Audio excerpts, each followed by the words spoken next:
কেমনে? এই জন্যই রাসূল বলেছেন সাল্লু কামা রাআইতুমুনি উসাল্লি, তোমরা এমন ভাবে নামাজ পড়ো যেমন ভাবে আমি নবী নামাজ পড়ি। বলে আল্লাহ মানা নবী মানা নয়, আল্লাহ মানা নবী মানা নয়, নবী মানলেই আল্লাহ মানা হয়। কথা বলেন ঠিক না? আল্লাহ যে একজন আছে হিন্দু জানি কি জানে না? আল্লাহ যে একজন আছে খ্রিস্টান জানি কি জানে না? আল্লাহ যে একজন আছে বৌদ্ধরা জানে কি জানে না? আল্লাহ যে একজন আছে ইহুদিরা জানে কি জানে না? এরপরও তারা মুমিন নয়, একমাত্র কারণ একটাই, তারা আল্লাহকে জানে, চিনে, বুঝে, কিন্তু নবীকে জানে কিন্তু মানে না। এই জন্য জানার নাম ঈমান না, মানার নাম হলো ঈমান। কথা বলেন ঠিক না বেঠে? এই জন্য শুধুমাত্র দুনিয়াতে এসেছি খাওয়া দাওয়া ফুর্তি করার নামই জিন্দেগি নয়। বুঝতে হবে এই পৃথিবীর পরে আরেকটা জায়গা আছে, যে জায়গার মধ্যে আর কোনো শেষ নাই। এটার নাম আখিরাত। জান্নাতি হলে জান্নাতি, জাহান্নামী হলে জাহান্নামী। এই জন্য রাসূল করিম সাল্লাল্লাহু আলাইহি সাল্লামকে আল্লাহ পাক দুনিয়াতে পাঠিয়েছেন আমাদের হেদায়েতের মডেল বানায়। জোরে বলেন সুবহানাল্লাহ। রাসূল হলো আমাদের জন্য মডেল। লাকাদ কানা লাকুম ফি রাসূলিল্লাহি উসওয়াতুন হাসানাহ। রাসূলের মাঝে আছে উত্তম আদর্শ। এই জন্য রাসূল ছাড়া কোনো উপায়। এই রাসূল মিলাদ নবীতে এসেছেন। আমাদের সমাজের অনেকের মিলাদ নবী নাম শুনলে চেহারা কালো হয়ে যায়। আছে কিনা বলেন? আমি গত পরশুদিন ওয়াজ করেছিলাম চট্টগ্রাম। একজন আমাকে প্রশ্ন করছে, হুজুর জশ্নে জুলুস ঈদ মিলাদুন নবী যে পালন করেন দলিল দেন। আমি বলছি দলিল আমাদের বাপ দাদারা 70,000 বছর দিয়ে আইছে, দেওয়ার পরও মতানৈক্য ছিল। এখন আমি আর দলিল দেই না। আমি বলি কি মিলাদুন নবী, নবীর শুভ আগমন হয়েছে, নবীর শুভ আগমনে আনন্দ রেলি করা, জুলুস করা, মিছিল করা, নাতে রাসূল কইরা কইরা রাস্তা দিয়ে হাইটা রেলি কইরা পতাকা উড়ায়া উড়ায়া, এইগুলা করতে গেলে দলিলের আর প্রয়োজন নাই। এইগুলা মহব্বতের দরকার। কথা বলেন কিসের দরকার? এরপরও আমি কিছু দলিল দিয়ে যাব, নাইলে বলবেন যে তাহিরি চাপাবাজি করে গেছে। তাহিরি চাপাবাজের ক্লিয়ার না, এটা ক্লিয়ার কথা।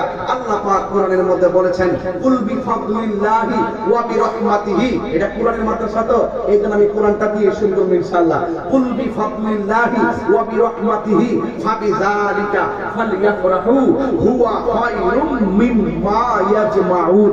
আল্লাহ বলেন ও বন্ধু, জাস্ট ইউ সে, আপনি বলে দেন বেফাদলিল্লাহ, আপনার উম্মত কিয়ামত পর্যন্ত আমি আল্লাহর পক্ষ থেকে যেই নিয়ামত পাবে, যেই ফজল পাবে, যেই দয়া পাবে, যেই অনুগ্রহ পাবে, হ্যাঁ, তারা যেন ফালইফরাহু, তারা যেন আনন্দ করে। রাইসুল মুফাসসিরিন আব্দুল ইবনে আব্বাস রাদিয়াল্লাহু আনহু অনেক হার্ড ওয়াজ, ইয়াং জেনারেশনটাও এত সহজে বুঝবেন না, এরপর বাংলা সহজ ভাষায় বলতেছি। আল্লাহ বলছেন আমি আল্লাহর পক্ষ থেকে যদি আপনার উম্মতে ফজল পাই, ফজল, ফজলের বাংলা হলো দয়া, ফজলের বাংলা হলো অনুগ্রহ।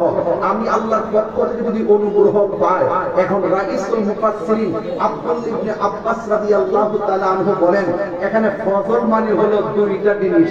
এক নম্বর হলো কোরআন, দুই নম্বর হলো ইসলাম। জোরে বলেন সুবহানাল্লাহ। এক নম্বরে কি কোরআন, এক নম্বরে কি? তাইলে ওয়াজ কিন্তু মাদ্রাসায় ঢুকতেছে ইনশাআল্লাহ। এখান থেকে পোলা পারে মুদ্রা কলম চিন্তা পারে ঘরটারে কোরআন দিয়ে আলোকিত করে দেন, দেখবেন ঘুমানোর সময়ও জবান দিয়ে আল্লাহর জিকির জারি থাকবে। তাইলে এক নম্বর কি? আল্লাহর দয়ার মধ্যে একটা দয়া হলো কোরআন, এরপরে আরেকটা দয়া হলো ইসলাম। আরেকটা তাফসীরের মধ্যে এসেছে এখানে ফজল মানে হলো ইলম। ফজল মানে কি? ইলম। কারণ ইলমের দ্বারাই তো মানুষ হক বাতিল পার্থক্য নির্ণয় করবে। এইজন্য এখানে ফজল মানে আল্লাহর দয়ার মধ্যে আরেকটা দয়া হলো ইলম। ইলম দুই প্রকার, ইলমে যাহির, ইলমে বাতিন। বালাগাত মানতিকের কায়দায় ইলম দুই প্রকার, ইলমুত তাসাব্বুর, ইলমুত তাসদিক। আরেক জায়গায় আছে ইলমের আরেকটি প্রকার, ইলমুল বালাগাত, ইলমুল ফাসাহা, ইলমুল বায়ান, এবং আরেকটা তরিকতের ভাষায় আপনারা সব জানেন ইলমে শরীয়ত, ইলমে তরিকত, ইলমে হাকিকত, ইলমে মারিফত। এই হলো নিয়ামত ইলম। এই ইলমগুলো যার সিনার মধ্যে থাকবে, এই মানুষটার মুখ দিয়ে জীবনে সুদের টাকা ঢোকাবে না। কথা বলেন ঠিক না বেঠিক? তাহলে এই জন্য আপনাকে ইলম জানতে হবে, নলেজ ইজ পাওয়ার। আপনাকে নলেজ অর্জন করতে হবে। এই নলেজ অনেক প্রকার আছে। আপনি যদি সত্যি করতে আল্লাহ এবং রাসূলের মহব্বতের প্রেমের নলেজ যদি হৃদয়ে ড্রাফট করতে চান, তাহলে আপনাকে আল্লাহ ওয়ালাদের কাছে যেতে হবে, ইলম ওয়ালাদের কাছে যেতে হবে। আবার ইবলিস মার্কে ইলম ওয়ালা না। আমি কি বুঝাতে পারছি?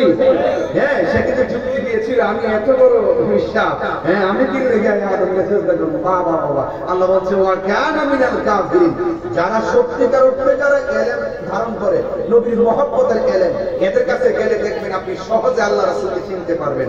এবার আসেন, একটা হলো কোরআন আর একটা হলো ইসলাম। এই আমার মতগুলোর মানুষ জবানটা খুলে কোন, আমরা যে ইসলাম পাইছি খুশি না বেজা? এখন যদি বলে ইসলাম পাই আমি খুশি না, এটা কি ইমানদার না বেঈমান? তাহলে রাসূল আল্লাহ বলছেন বিফাদলিল্লাহ, আমি আল্লাহর পক্ষ থেকে তারা যদি ফজল পায়। আর নবীর সাহাবী এই ফজলের ব্যাখ্যা করছেন, ফজল মানে ইসলাম। এখন মোল্লার কথা মানবেন না সাহাবীর কথা মানবেন? আরে সাহাবায়ে কেরাম যে ঘোড়ার মধ্যে বসে, সেই ঘোড়ার গায়ে নিচে ঘোড়ার সমানও আব্দুল কাদের জিলানী নয়। ওই সাহাবী বলছেন, রাইসুল মুফাসসির, সাহাবী মুফাসসির যিনি বলছেন এই ফজল মানে হলো কোরআন। এই কোরআনটা পাই আমরা খুশি না বেজা? যদি কেউ বলে কোরআন পাই আমরা খুশি না, সে কি মুমিন না বেঈমান? তাহলে কোরআন পাই আমরা খুশি এবং ইসলাম পাইও আমরা খুশি। কেন খুশি? কারণ আল্লাহ রাব্বুল আলামিন কোরআনুল কারীমের মধ্যে বলছেন ইন্নাদ দীনা ইনদাল্লাহিল ইসলাম, নিশ্চয়ই আল্লাহর কাছে একমাত্র মনোনীত ধর্মের নাম, আরো বড় করে বলেন ধর্মের নাম ইসলাম। তাহলে পরিষ্কার, আমরা হিন্দুর ঘরে জন্মগ্রহণ করি নাই, আমরা খ্রিস্টানের ঘরে জন্মগ্রহণ করি নাই, আমরা বৌদ্ধের ঘরে জন্মগ্রহণ করি নাই, আমরা মুসলমানের ঘরে জন্মগ্রহণ করেছি। এই আনন্দ কি শুধুমাত্র একদিন না প্রতিদিন? এটার নামই হলো ঈদ। এই ঈদের দলিল বুঝতে যায় কোরআন হাদিস খোঁজার দরকার নাই। এই জন্য আল্লাহ বলছেন তোমরা যদি আমি আল্লাহর পক্ষ থেকে ফজল পাও তোমরা ঈদ পালন করো। সুবহানাল্লাহ বলবেন না? এই যে, এবং আরেকটা ফজল হলো কোরআন। আমরা তাওরাতের অনুসারী না, আমরা জবুরের অনুসারী না, আমরা ইনজিলের অনুসারী না, আমরা হলাম কোরআন আমাদের একমাত্র ধর্মগ্রন্থ। The holy Quran is the constitution of human life. এই কোরআনটা হলো আপনার আমার জীবনের সংবিধান। এই কোরআনের মধ্যে আছে সকল সমস্যার সমাধান। এই কোরআনটা পাইয়া আমরা কি খুশি না বেজা? আচ্ছা, আমরা খুশি। এই জন্য এই কোরআনের মাদ্রাসা আপনারা দেখতে পাচ্ছেন কি মোস্তফা জোহরা তাহফিজুল কোরআন মাদ্রাসা। এই মাদ্রাসার ভিতরে কোরআন আছে না নাই? এই মনে করেন এই মাদ্রাসার বিরুদ্ধে যদি সবাই চলে যায়, সবাই যদি মনে করে ছাত্রের কাছ থেকে কোরআনটা পাইয়া নিয়া ওই তিতাস নদীর মধ্যে ভাসাই দিব কিংবা মেঘনা নদীর মধ্যে ভাসাই দিব, আপনি কি মনে করেন বানগোড়ার কোরআন নিয়ে নদীর মধ্যে ভাসাই দিলে কোরআন ধ্বংস হয়ে যাবে? কেন যাবে না? আল্লাহ কোরআনে বলছেন, দেখেন কি বলছেন। আল্লাহ বলছেন ইন্না নাহনু নাযালনা যিকরা ওয়া ইন্না লাহু লাহাফিজুন। আল্লাহ বলছেন নিশ্চয়ই আমি কোরআনকে নাযিল করেছি, এই কোরআনকে হেফাজতের দায়িত্ব আমি আল্লাহর হাতে রেখে দিয়েছি। আরে বাবা, এই কোরআন আপনি মসজিদ থেকে নিয়ে পানিতে ডুবাইতে পারেন, কিন্তু এই 30 পারা কোরআন যে একটা হাফেজের সিনার মধ্যে আল্লাহ ঢেলে দিয়েছেন, এটা আপনি হারাইবেন কিভাবে? কথা বলেন ঠিক না? এইভাবে যুগে যুগে আল্লাহ পাক কোরআনের পতাকা পথ করে এই জগতে উঠাবে। কথা বলেন ঠিক না বেঠে? এই জন্য এই গ্রন্থটা এমন একটা গ্রন্থ, আমি এই কথাগুলো সুর দিয়া বলতে 55 মিনিট লাগবে। এরপর আমি কথা বলে বলে করতেছি, যেহেতু আমি ওয়াজ মাহফিলের টাইম নিয়ে কোনো ধরনের চালাকি করি না। আমার কথা হলো মেসেজ দিতে হবে জাতিকে, জাতিকে জানাইতে হবে কেন আমরা কোরআন থেকে দূরে থাকবো।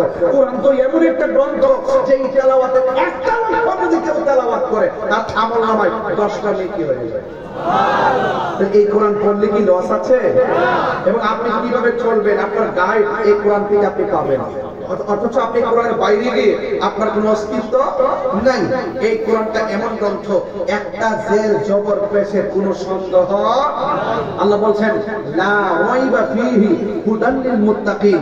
এই কোরআনটা এমন একটা গ্রন্থ যে এই কোরআনের মধ্যে কোনো সন্দেহ নাই। তাহলে এই কোরআনটা তেলাওয়াতের দরকার আছে না নাই? আরো বড় করে আছে না নাই? আমরা তো সূরা ফাতিহা ভালো করে তিলাওয়াত করতে পারি না, আমরা তো 10টা সূরাও ভালো করে তিলাওয়াত করতে পারি না। বয়স হয়ে গেছে 55, এখনো পর্যন্ত নামাজ যে পড়তেছেন আপনি নিজে দিকে হাত দিয়ে বলেন কয়টা সূরা শুদ্ধ করে পড়ছেন? এই যে যুবক ছেলেরা অ্যামাজিং ফিগার এন্ড ফাইটার যারা রয়েছে, যারা একদম তরুণ যোদ্ধা রয়েছে, যারা বিপ্লবী ছাত্র জনতা রয়েছে, তোমরাই বলো তোমাদের জীবনে কয়টা সূরা মুখস্থ করেছো? কিভাবে নামাজটা পড়তেছো? আপনি কি জানেন না যে মৃত্যুর আগ পর্যন্ত আপনাকে নামাজ পড়তে হবে, আর ওই নামাজের সাথে কোরআনের সম্পর্ক রয়েছে। আপনি যদি সেই কোরআনটাই পড়তে না পারেন, আপনার মতন হতভাগা আর পৃথিবীর কেউ নাই। এখনো সময় আছে, সময় থাকতে আপনার সন্তানটাকে এই এই মাদ্রাসার মধ্যে আপনি দিয়ে দেন। এই মাদ্রাসা যখন দিয়ে দিবেন, আমি এই মাদ্রাসায় ঢোকার পরে আমার কাছে অনেক ভালো লেগেছে, অত্যন্ত সিকিউরিটি প্লেস, একদম নিরাপদ জায়গা, আমার কাছে অনেক ভালো লাগছে। আপনার সন্তান